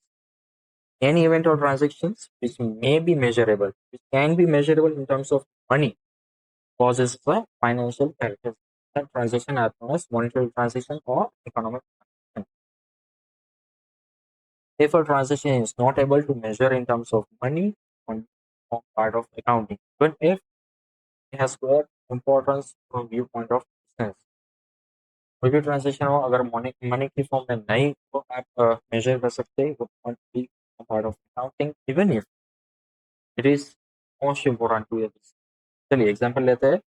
Sold chemical rupees to mister X of 1 kg of rupees 100 at rupees 600। 700 का chemical था, 600 रुपये में बेचा है मिस्टर एक्स को। क्या ये फाइनेंशियल ट्रांजेक्शन है? क्यों? क्योंकि पैसों से ये मेजर हो सकता है। चलिए बढ़िया आगे बढ़ते हैं। Sold chemical, you saved a life of a person, in return giving a bash message for a great business side. Would it be measurable in terms of money? आशीर्वाद दिया, नहीं, it can't be measurable in terms of money. That's why it cannot be recorded. Even if अगर इनके bash basis से आपके business में तुरंत ही फायदा हो जाए तो भी आप ये नहीं। Your employee left a job between the project, his absence will cost you many business loss. In a given case, you are going to face a loss. The loss, but it is not ascertainable what kind of loss and what amount of loss you will face. Thus, is an economic transition and one form part of accounting. चलिए ये सारे के सारे हैं, ये example है कि आपको समझने के लिए थे। जब एक आप एग्जाम में लिखो, जो इतना आप लिखोगे काफ़ी रहेगा, बड़े मार्क्स के ज़्यादा है, लेंथ के लिए ये लिख देने का मार्क्स में दिक्कत नहीं आएगी। Money as a medium of business, जैसे वो अपना पॉइंट याद कीजिए, there must be movement of money, usage होना चाहिए पैसों का। सिर्फ भाव कुछ के आ गए वो रिकॉर्ड नहीं होता, आपको असल में खरीदना होता है या बेचना होता है तभी होता है। ट्रांजेक्शन और events come into an existence through usage of money. For example 1 prefer कीजिए। एग्जांपल यहाँ पे दूसरा एग्जांपल है, chemical of ₹622 mister Roman on credit, payment shall be made after 7 days। जिसके दिस अच्छा स्टॉप, वापस से लेते हैं। Chemical of ₹620 per kg sold to Mr. Raman on credit, payment shall be made after 7 days। ये क्या मतलब? चलिए यहाँ पे है ना, को माल बेचा 620 का 1 किलो केमिकल ऑन क्रेडिट, उधारी। केमिकल में मैं आज दे रहा हूँ पैसे, अब 7 दिन में बाद, 7 दिन के बाद देना। क्या ये इकोनॉमिक ट्रांजेक्शन है? नहीं, बताइए, अच्छे से बताइए, बिल्कुल शांति से, क्या ये इकोनॉमिक ट्रांजेक्शन है ही या नहीं? कुछ दे दिए, पैसा हमें बाकी है, साथ आएंगे। मेरा क्वेश्चन ये है, आज की डेट में ये ट्रांजेक्शन इकोनॉमिक ट्रांजेक्शन है या नहीं है? क्यों? Can be measurable in terms of money. 220 का है, ट्रांजेक्शन कर लिया, सर अदाई किया मतलब किया, फिर भी है, there must be usage of money. Credit transaction है, गुड्स आपने बेच दिए, पैसे आ जाएंगे आप, ऐसा मत करो। क्या ये ट्रांजेक्शन मेजरेबल है? तो money transaction. Classification and analysis in accounting, different types of transaction are recorded. They're either recorded in cash or credit। मतलब कैश और क्रेडिट मतलब आपने आज के दिन में वो बेचा और हमने पैसे दे दिए, is a cash transaction. Cash transaction में क्या होता है? ऑन द स्पॉट पेमेंट होता है, ऑन द स्पॉट। अगर आप माल किसी को बेच रहे हो कैश में, ऑन द स्पॉट उनको आपको पेमेंट करना पड़ेगा। अगर आप क्रेडिट में बेच रहे हो, वो आज पेमेंट नहीं करेगा, ऑन द स्पॉट पेमेंट। अगर आप किसी से परचेज करते हैं कैश में, तो ऑन द स्पॉट आपको पेमेंट करना पड़ेगा। अगर आप क्रेडिट से माल परचेज कर रहे हो, परचेज आज हो जाएगा, पेमेंट आपको आज नहीं करनी, तो आपके डिसाइडेड डे से उसके फ्यूचर में करनी। चलिए क्लासिफिकेशन कैसे होता है? कैश क्रेडिट में होता है, इनकम एक्सपेंडिचर में होता है, एक्सपेंडिचर हमने ऊपर, रिसिप्ट पेमेंट पढ़ लिया, on the basis of debit and credit rules to be learned in a future chapters. Other transactions are classified under various heads। ये चीज हमने पहले ही कर दी, परचेज, सेल, एडवर्टाइजमेंट, सैलरी वगैरह वगैरह। After classification, systematic analysis is carried out which provides answer with the following। Sir purchase कितना था हमारा, सर कितना सेल्स किया, हमारी ओपनिंग और क्लोजिंग बैलेंस क्या है, स्टॉक की ये क्या है, ये मैं बताऊँ। कोई कोई बार है ना, ऐसा होता है कि आपने परचेज कर दिया मगर आपका माल वो बिका नहीं है, आज वो नहीं बिका। जो पीरियड होता है, जो स्पेसिफाइड पीरियड होता है जिसके बारे में जो पीरियड के बुक्स बनते हैं, काफ़ी ऐसा टाइम होता है माल आपने ले लिया था फिर वो बेच नहीं पाए थे।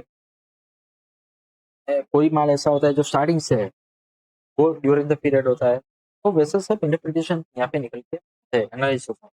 कितना माल, कितने रुपए का माल था जो साल के पहले दिन था, कितने रुपए का माल ऐसा है जो बिका नहीं, जो अभी भी हमारे पास पड़ा है साल के आखिरी दिन। तो कैश की क्या पोजीशन है? मैंने जब साल का पहला दिन था तब मेरे पास 50,000 थे। आज कितना है? 50,000 है, घटे या बढ़े, 60,000 हुए, 40,000 हुए, जो भी था वो हम देखते हैं। Sir what was the profit and loss of business? Loss क्या आ रहे थे कि हमने देखा। इंटरप्रिटेशन ऑफ अकाउंट्स, इंटरप्रिटेशन कैसे होता है? कंपैरिजन के, जो हमने वो एग्जांपल हमने देखा था, 1 महीना, 2 महीना, 3 महीना। Accounting is not only limited to preparation of accounts. After preparation, a meaningful interpretation and conclusions are made. This is useful for taking key decisions for different stakeholders। चलिए ये वाला वो एग्जांपल है, मैंने लिख के आपके लिए ये केस 1 है, केस 2 है। यहाँ केस 1 में दिखा रहे हैं सेल्स हुआ 70,000, टोटल परचेस 50,000, अदर एक्सपेंडिचर किया मैंने 30,000 का। डिफरेंस क्या आया? कुछ भी नहीं। क्यों? 70 माइनस 20, 20, 20 माइनस 20, 0। दूसरे पीरियड का दिया, सेल कितना हुआ? सेम 70,000। परचेस कितना हुआ? Same 50,000। Sir other expenditure made in relation to sale कितना हुआ? 10,000। इस पर प्रॉफिट बन के आया 10,000। वैसे इंटरप्रिटेशन क्या कहता है, इसका कंक्लूजन कैसे फॉर्म करते हैं? तो पहले केस की बात करें, there was an excess of expenditure in comparison to sale. सही बात। Planning is to be made for the next period to reduce the expense और इंक्रीज द सेल। प्लानिंग ये बननी चाहिए कि अभी एक्सपेंडिचर नीचे करो, जैसे सेल आपका बढ़ाओ, वही प्रॉफिट बढ़ेगा। सेकंड केस में क्या होता है? Profit was ideal, more sale can made to achieve higher. तीसरे केस में हमने क्या किया? अपनी जो खर्चा था वो आपने कम कर दिया। अभी आपके पास क्या ऑप्शन है? सेल को बढ़ाओ ताकि और प्रॉफिट बढ़े। देखिए थर्ड ये सेल में हमको बढ़ाए 85,000, 45,000। जैसे हमने माल ज़्यादा लिया तो हमको थोड़ा सा डिस्काउंट भी मिला। एक्सपेंडिचर थोड़े से हमारे बढ़े मगर विद इन लाइन है। अगर आप ऐसा देख रहे हो, सर यहाँ पे 10,000 था, यहाँ पे 15,000 हो गया। तो my dear friend, you need to understand, ये 70,000 था, इसका ये 10,000 था, यहाँ पे 15,000 बढ़ गए। 15,000 बढ़े तो उसके लिए 5,000 रुपये और बढ़े, विदिन लिमिट है। अगली बार वापस से हम ये कहेंगे कि इसको वापस से घटाओ, ट्राई करो ये एक्सपेंडिचर कम हो सके, एंड वैसे ही बात आगे बढ़ती जाएगी।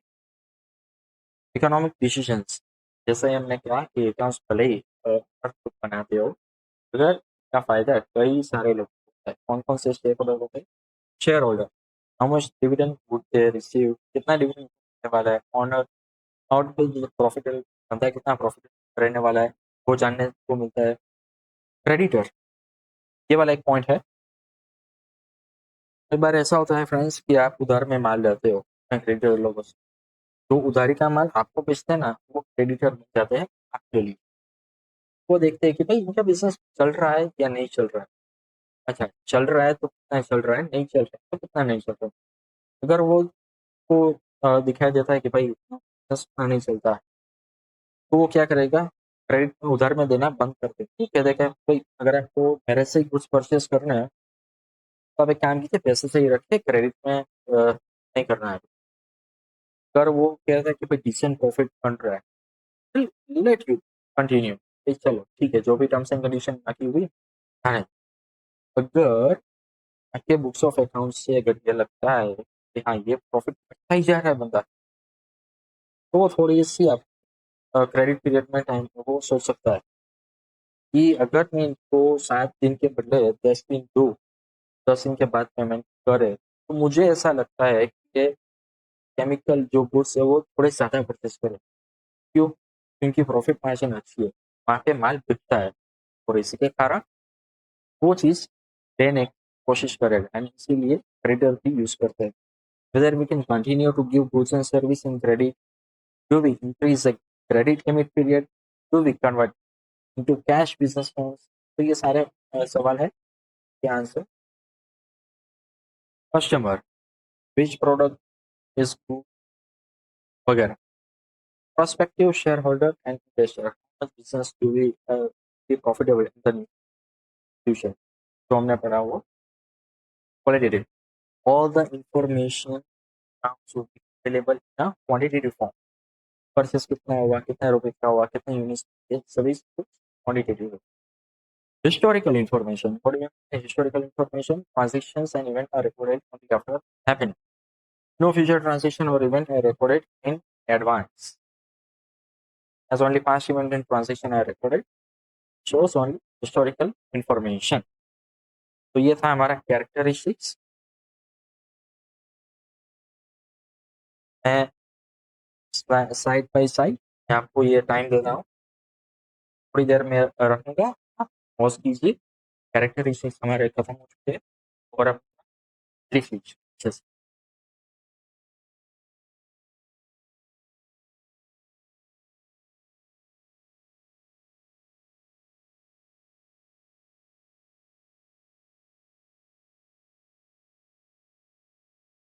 एग्जाम्पल भी आप लिख लीजिएगा, आपको काम आएगा अगर आपको तो।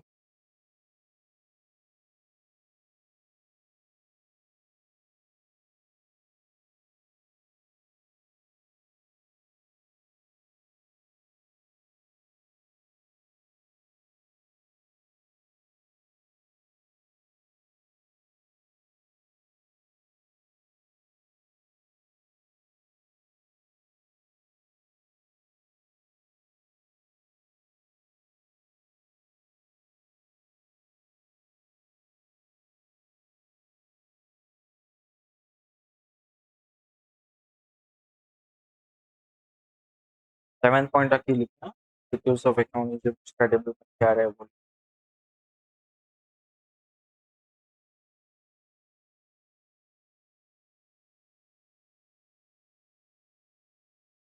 चलिए, अब आते हैं हम ऑब्जेक्टिव की तरफ। Objectives of accounting. Sir, accounting करना क्यों है, what is the basic purpose to have an accounting, क्या ऑब्जेक्टिव्स इसमें हम जानेंगे। क्या ये सिर्फ प्रॉफिट एंड लॉस को जानने के लिए काम आता है, या और भी कोई इनके यूजेस है जिसके लिए हमको अकाउंटिंग बनाना पड़ता है।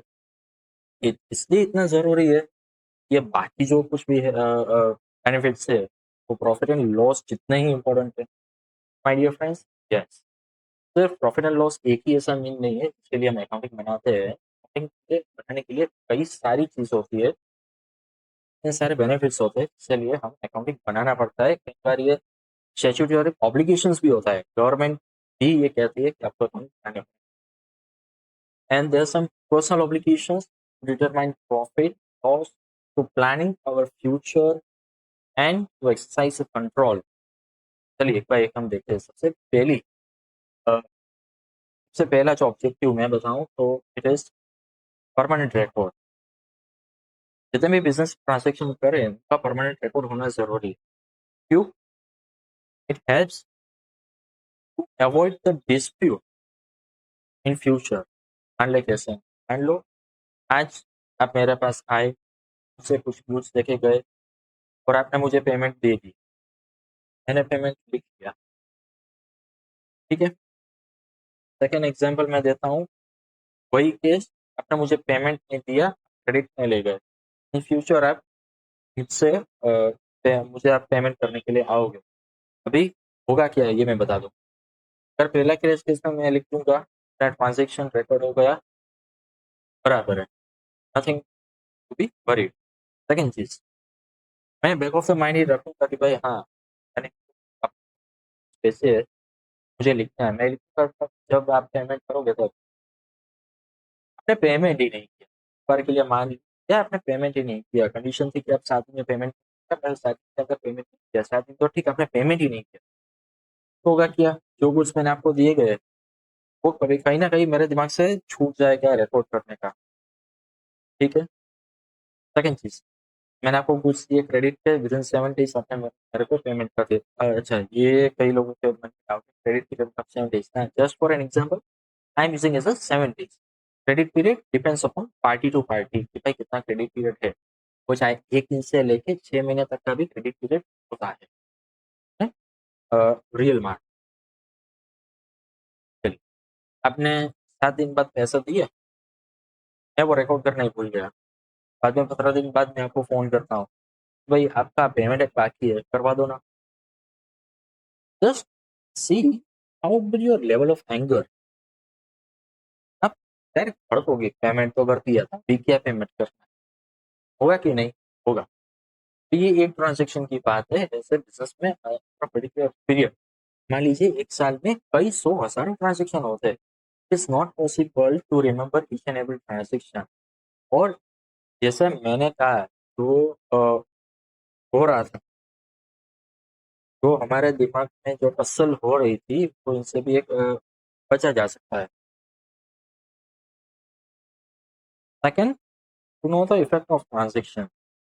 हमारी मेथड, जो मॉडर्न मेथड है, वो ड्यूअल सिस्टम फॉलो करते हैं। ड्यूअल सिस्टम मतलब क्या, एक ही ट्रांजेक्शन की इफेक्ट दो अकाउंट्स में जाती है, एक ही ट्रांजेक्शन की इफेक्ट दो अकाउंट्स में जाती है। तो it becomes necessary to know कि पर्टिकुलर की ट्रांजेक्शन कौन कौन से अकाउंट में इफेक्ट हो रही है, right. To know the factors influencing the business, ये क्या बता, कई सारे फैक्टर्स होते हैं। अगर आपने अकाउंट्स बनाए तो आपको ये झट से पकड़ में आ जाएगा कि हाँ, मेरे कंप्लाइंस कॉस्ट है ना, ये कुछ ज्यादा आ रहा है, मेरा जो ये क्रेडिटर है ना, जहाँ से मैं गुड्स परचेस कर रहा हूँ, काफी ज्यादा है, वो मुझे डिस्काउंट नहीं दे रहा और मेरा प्रॉफिट भी कम आता जा रहा है, मेरा एडवर्टाइजमेंट एक्सपेंडिचर कम है, अगर मैं थोड़ा सा बढ़ा दूंगा सेल बढ़ सकता है। ये सब फैक्टर्स आपको जानने में मदद करेंगे। डिटरमाइनिंग प्रॉफिटेबिलिटी, ओसीएस, तो बेसिक सा मोटिव है, कितना सेल किया, कितना परचेज किया, कितना एक्सपेंडिचर किया, क्या रहा, प्रॉफिट आया कि लॉस, बेसिक्स है। इसके साथ साथ है to determine the tax liability. सरकार ने दो तरह के टैक्स रखे, एक डायरेक्ट टैक्स कहते हैं, जहाँ पे इनकम, आपकी इनकम के ऊपर टैक्स लगता है। ये टैक्स करेक्टली कैसे सर्टेन होगा, आपने ठीक से अकाउंट बनाया होंगे तो ने सब कुछ लिखा हुआ होगा, आपका प्रॉफिट आया, उसके बाद आपको जो टैक्स रेट है वो लगेगा, करेक्टली आप कंप्लाई कर पाओगे। मान लीजिए अगर अकाउंट से नहीं बने, you won't be able to determine the correct profit, correct. कोई कोई ट्रांजेक्शन, कोई भी टैक्स होता है वो ट्रांजेक्शन के ऊपर लगता है, उसे इनकम से कोई मतलब नहीं होता। फ्यूचर हम ऐसे टैक्सेस के बारे में पढ़ेंगे। GST is one such taxes of all हम इन फ्यूचर में पढ़ेंगे। To know the economic condition of business, चलो ये खरीद बेच तो क्लियर कर दिया। मेन चीज है कि आज मैं कहाँ पे पड़ा हूँ, मेरे माथे पे कितना कर्जा है, मेरे जेब में कितने पैसे है, मेरे बैंक में कितने पैसे है, मेरे पास अभी कितनी प्रॉपर्टीज बनी, सब चीजें क्या। हाँ अच्छा, कितने लोगों से मुझे पैसे देना है, कितने ऐसे लोग हैं जिनको मुझे पैसे देना है, सारी की सारी बात हम इससे। एक और भी है, जो चीज, जो अगली चीज है वो तब होती है जब आप सेल्स स्टाफ होता है, जब स्टाफ आपके बिजनेस मैनेज करते हैं तब होता है। To prevent and detect fraud and error, मतलब मान लीजिए जो मैंने आपको माल बेचा था, मैंने ये सोच के रखा कि भाई आपसे पैसे दोगे ना तब मैं ये एंट्री कर लूंगा। हुआ किया, आपने तो माल ही मुझे तो पैसे ही मुझे नहीं, पैसे नहीं दिए। आपके विचार में था कि आप एक बार आ रहे हो, आप मुझे जब पैसे दोगे तो कर दूंगा, मैं पैसे ही नहीं दिए, तो क्या हुआ मेरा, मैंने वो माइनस ही नहीं किया, मेरी बुक्स में क्या पड़ा रहेगा, मेरे बुक्स में पड़ा रहेगा कि अभी भी मेरे पास वो 600 रुपये का गुड्स अभी भी है, हालांकि मेरे पास है ही नहीं। ये एरर हो गई। एरर कैसे हो गई कि मैं लिखना ही भूल गया। अच्छा, एक और भी चीज होती है, मान लीजिए आपके स्टाफ है जिनको रेस्पॉन्सिबिलिटी है कि वो कैश के काउंटर पे बैठे, उस बंदे को एक बार 5,000 रुपये का पेमेंट आया, वो बंदे ने क्या किया, 5,000 रुपये अपनी जेब में डाल, 5,000 रुपये अपनी जेब में डाल दिए। जब मैं फाइनल अकाउंट क्रिएट करूंगा ना, तब ये डिफरेंस क्रिएट होगा, तो ये 5,000 रुपये पे कम क्यों दिख रहा है, मैं हिसाब के पता लगाऊंगा, कॉस्ट में ढूंढ सकूंगा, जब मिलेगा तब वो कैशियर की खैर नहीं। जब ऐसा आप करते हो ना, अकाउंट्स बना के, जब फ्रॉड या तो एरर कोई डिटेक्ट होता है, जब आपके स्टाफ या जो हो ना, इवन आपके पार्टनर्स आपके को ध्यान रखते हैं हाँ, सब बराबर होना चाहिए, अगर बराबर नहीं है, कई बार ऐसी सिचुएशन आ सकती है कि मुझे जॉब छोड़नी पड़े या तो ये बिजनेस एंड हो जाए कि मुझे पार्टनर के पद से निकाल के फेंक दे, मान पान प्रतिष्ठा कम हो सकती है। ये टूल बन के आता है, prevent detect fraud and error. चलिए, कितने ऑब्जेक्टिव्स है मोटा मोटी क्या हो जाएंगे। चलिए, permanent record in accounts, just check, ठीक है।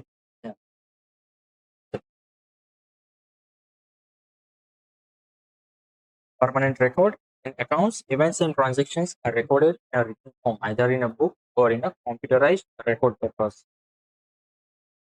You have paid a check of ₹1 lakh towards insurance company for a period of 5 years from availing insurance of your stock. Stock मतलब कि आप जो उसमें डीलिंग करते हो उसको स्टॉक, अच्छे से हम पढ़ेंगे, इसकी टर्मिनोलॉजी इसमें भी है, नो नीड टू वरी अगर आपको समझ। यू ऑलवेज पे प्रीमियम फॉर 5 years, आप 5 साल का प्रीमियम एक साथ ही पे करते हो। So my friend, do you remember on which date you have paid premium?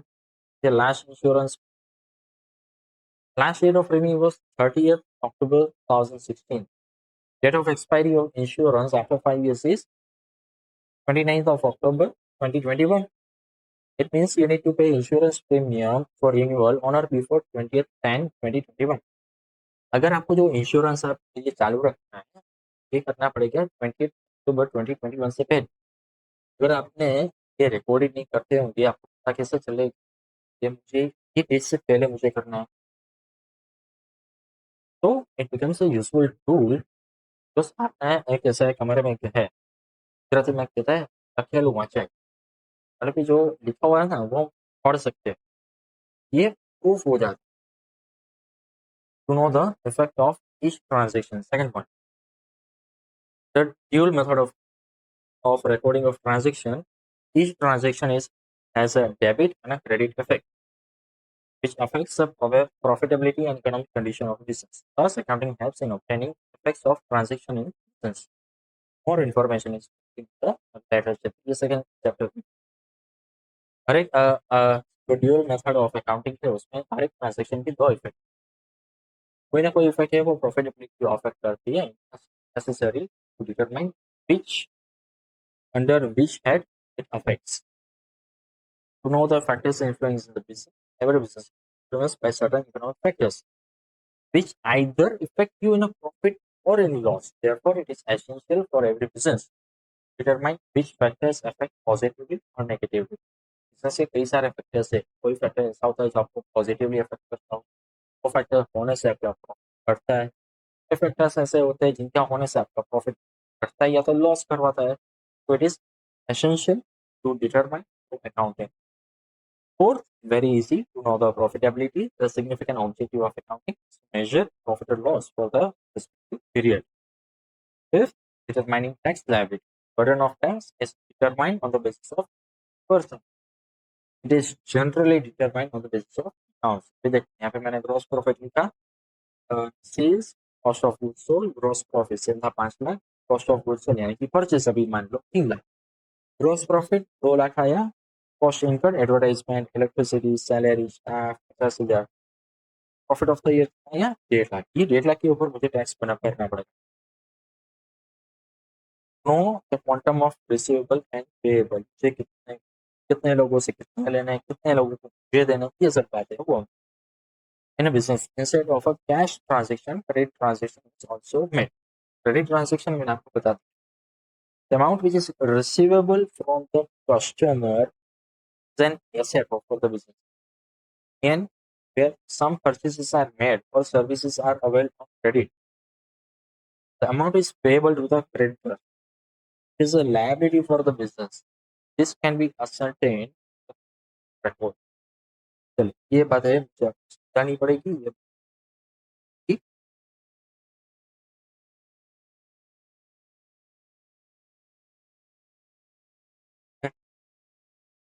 चलिए to purchase on credit.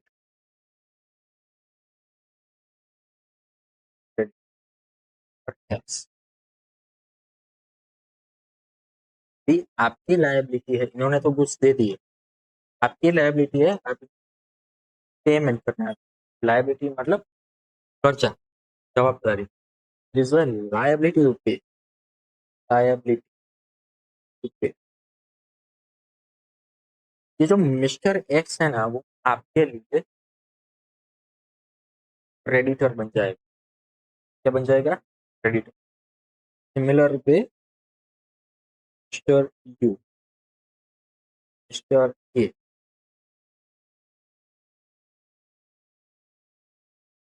आपने इनको सेल किया, cell on credit.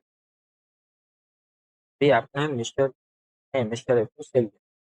Mister A की लायबिलिटी बन जाएगी मिस्टर यू के तरफ पे करने की, और आपका क्या बनेगा? राइट टू रिसीव का राइट हो जाएगा पैसा लेने की. यहाँ पे मिस्टर ए क्या रहेगा? डेप्टर. इसको डेप्टर बोलते हैं. ये सारे आपके रहेंगे. हाँ, सारे आप. अगर आप अगर आपको किसी को पेमेंट करना हो तो वो जो सामने वाला बंदा है ना जिसको आप पेमेंट करके वो आपका क्रेडिटर बन जाएगा. अगर आपको किसी से पैसे लेने हैं, जो पैसे दे रहा है ना वो आपका डेटर बन जाएगा. मैंने आपकी बात. चलो उनकी साइड से मैं बताऊँ. एक्स वाई, सबसे पहले किसी लेता हूँ. मिस्टर एक्स ने परचेस किए गुड्स आपसे.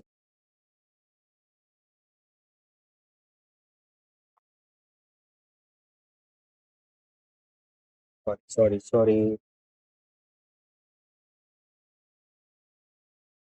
मिस्टर एक्स ने आपको गुड सेल की है, गुड सेल क्यों की है? देखो, मैं ऐसे लिखूं या ऐसे लिखूं, ये दोनों एक ही बात है। आपने मिस्टर एक्स से परचेस किए या मिस्टर एक्स ने आपको सेल, दोनों बातें। अभी आप क्या बन जाओगे मिस्टर एक्स की? आपकी लायबिलिटी और मिस्टर एक्स का राइट है to receive from you. Mister Y मतलब आप डेटर बन जाओगे एक्स के लिए। उसका उल्टा ले ले, मिस्टर ए।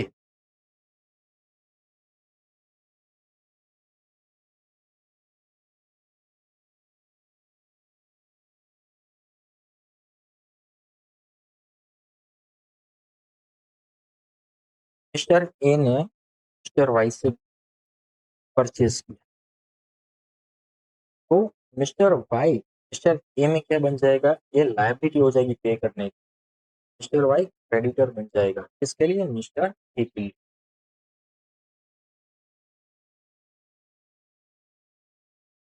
समझ आया? समझ आया कि नहीं बाबा? अगर मुझे आपसे पैसे लेने के हैं, तो आप मेरे डेटर, अगर मुझे आपको पैसे देने हैं, तो आप मेरे क्रेडिटर।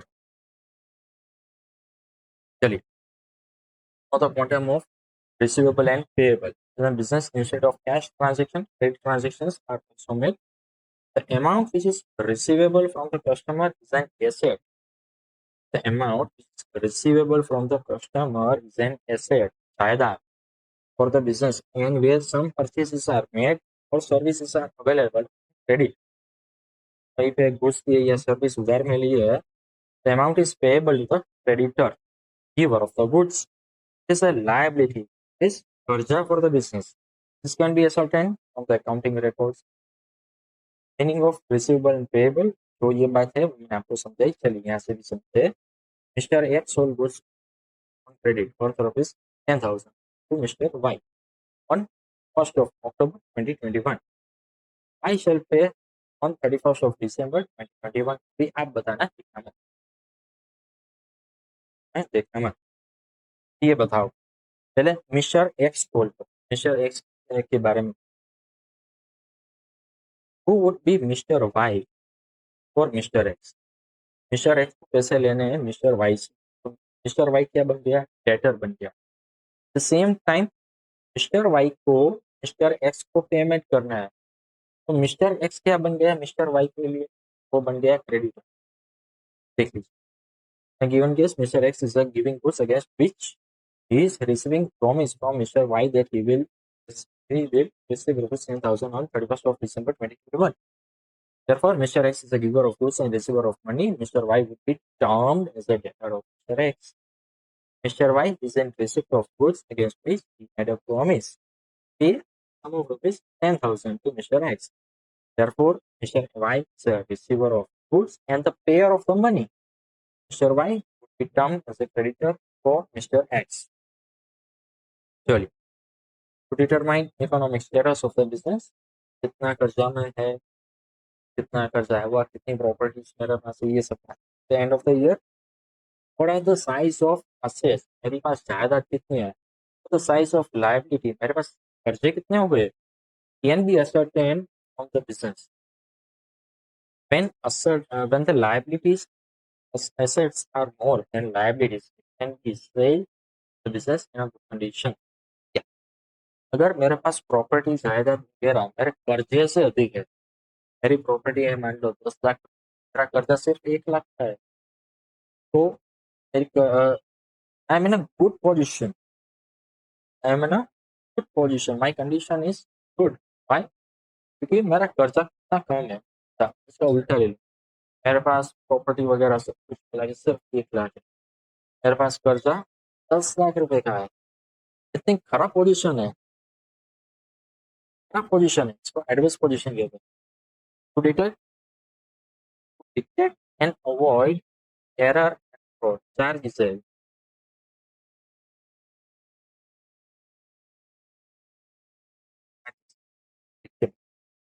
मजा है। डिटेक्ट, अवॉइड फ्रॉड, एरर हमेशा मिस्टेक होती है, नादान मिस्टेक। फ्रॉड जानबूझ कर किया जाता है, फ्रॉड हमेशा प्लान होता है, जानबूझ के किया जाता है, इसको हमेशा चीटिंग बोलते हैं, फ्रॉड। एरर को हम मिस्टेक बोल सकते हैं। ये तो हो गया डिटेक्ट एंड अवॉइड। डिटेक्ट मतलब फ्रॉड या तो एरर हो चुका है वो पकड़ना है।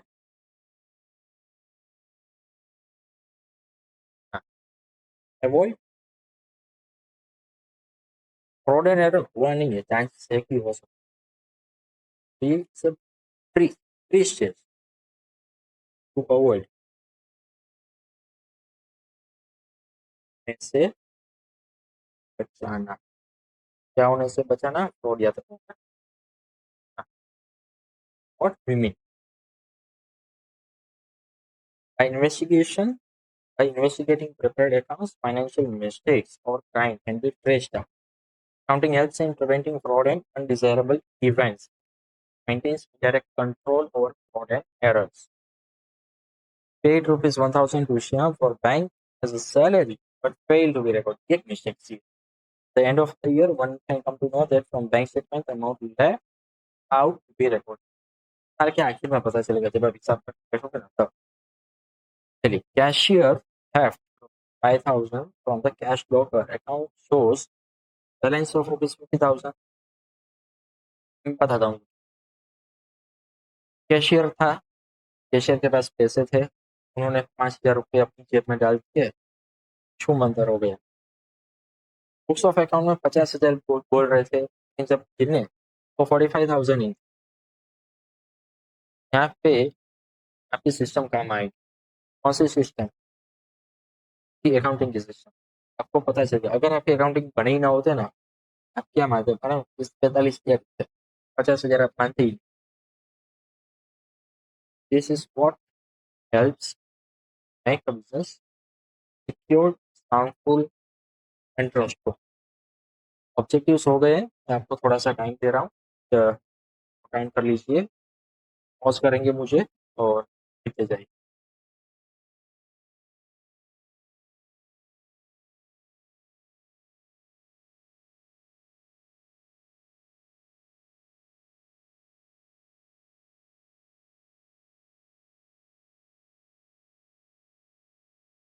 भाई जस्ट फॉर नॉलेज है, सिर्फ समझाने के लिए आपको लिखा था।